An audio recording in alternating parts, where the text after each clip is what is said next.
spy but my own true love. She sat under yon willow tree.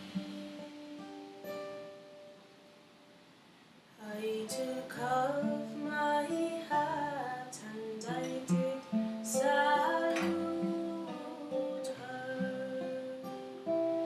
I did salute her most courageously,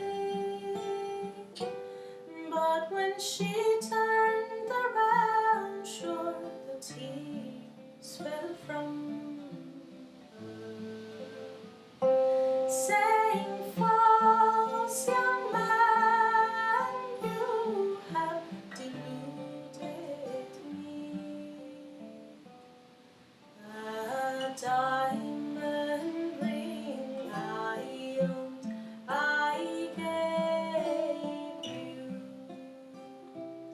A diamond ring to wear on your right hand, but the vows you made, love, you went and broke, and married the lassie that had the land.